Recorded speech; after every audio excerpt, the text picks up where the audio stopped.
Hoje nós vamos falar sobre ousadia para viver o novo. E isso é muito importante a gente falar sobre ser ousado.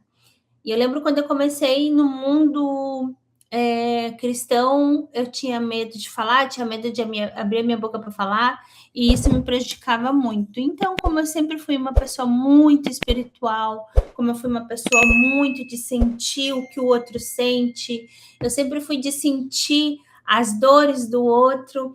Sabe quando uma pessoa está com vontade de chorar, está com o pescoço aqui, ó, engasgada, com vontade de chorar? Então eu olhava para essa pessoa e eu sentia a mesma coisa que essa pessoa estava sentindo. Então eu sempre fui essa pessoa de sentir o que o outro estava sentindo e não conseguia falar porque eu não sabia o que tinha que falar. Como por muito tempo eu fui de outra religião, então eu chegava a dizer, você está sentindo isso, isso e isso, e você tem que fazer um trabalho, isso, eu já saía fazendo isso. Mas quando eu me transformei numa pessoa diferente, que eu conheci Jesus, que eu me entreguei para Jesus, tudo isso foi diferente na minha vida.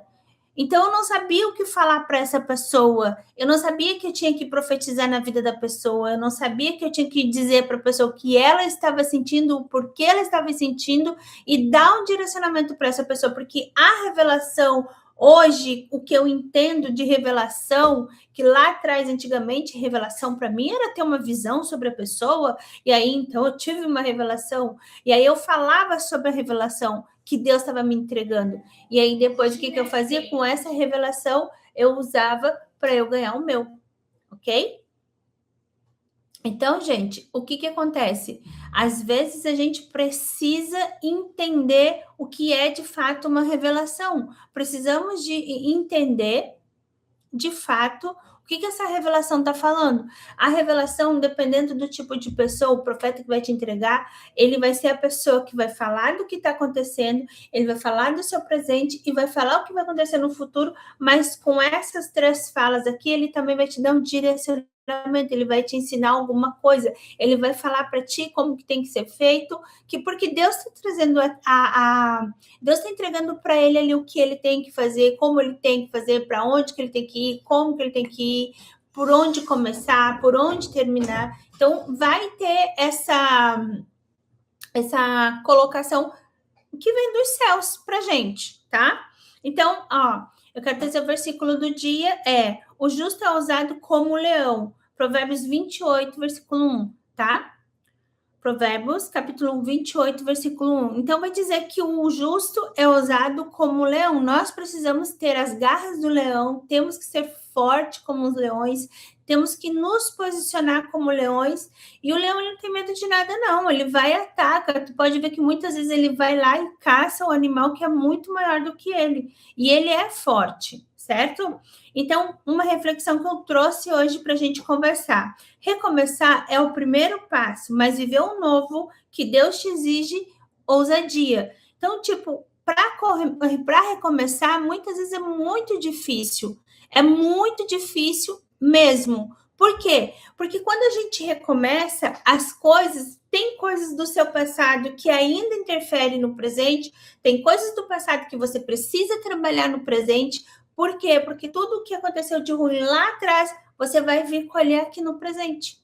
E para que você consiga eliminar as sementes ruins do passado, tu precisa vir limpando aquele passado, vir limpando aquilo que você fez lá atrás, vir organizando, vir trabalhando. E por que isso tem que acontecer? Se você quiser viver o extraordinário do Senhor aqui na frente. Por quê? Quando Deus vai te entregar algo extraordinário, ele só vai entregar quando você recomeça, quando você dá o primeiro passo, mesmo em meio às dificuldades. E vamos falar de perdão também. O Senhor, ele é tão maravilhoso para nos perdoar. Por quê? Porque lá em Gênesis 20, vai falar que Abraão mentiu e Abimeleque pegou a esposa de Abraão, levou para ele, tomou a esposa dele, porque ele mentiu que a esposa era irmã, e de fato é irmã, mas ele não falou a verdade, ele falou meias verdades, e ele falou que a esposa era irmã dele, e aí Abimeleque tomou a esposa, levou para ele, e o Senhor veio em sonho para Abimeleque para avisar ele que a esposa era do Abraão. Então, que ele tinha que devolver a esposa para que o povo dele não morresse, para que o povo dele não perecesse. E todas as mulheres se tornaram estéreis. Por quê? Por que a gente está falando sobre esterilidade? Por que a gente está falando sobre procriação, ou sobre gravidez, ou sobre fertilidade? Porque tudo aquilo que tem a fertilidade, toda mulher que pode procriar, ela está o quê? Multiplicando. E quando a gente vai falar sobre isso na Bíblia, sobre gestação, quando a gente vai falar de gestação na Bíblia, nós estamos falando de multiplicação, nós estamos falando de crescimento. Então, o que acontece? Aquele povo todo não teria um crescimento, uma multidão, um crescimento de multidão, e quando não se tem crescimento, você não tem sequência do seu povo, da sua nação, para você crescer, para você multiplicar. Então, quando a gente vive o passado, a mentira, o engano, o erro, você precisa estar consertando isso.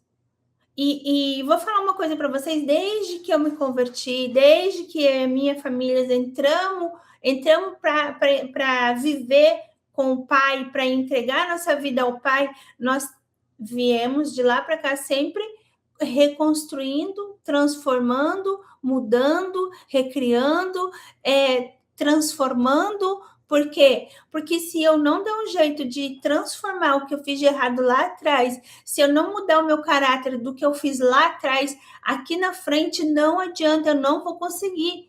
Porque Deus foi lá, falou com Abimeleque, ele estava errado e Abraão também estava errado. Os dois estavam errados. Um que tomou a esposa do outro e o outro que não falou que era verdade, que era a esposa. Então, ele não teve fé o suficiente. Ele não teve fé no que o Senhor poderia fazer por ele, certo?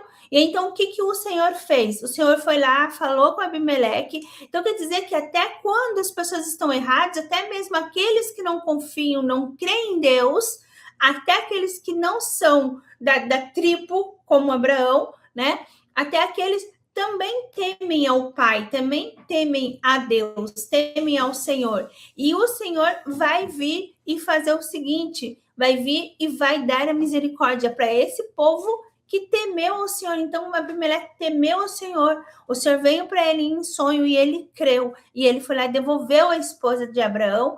E ao mesmo tempo que ele devolveu a esposa de Abraão, ele também foi sanado do problema. Por quê? Porque Deus colocou Abraão para orar pelo seu inimigo e para abençoar e fazer com que as mulheres estéreis voltassem a ser mulheres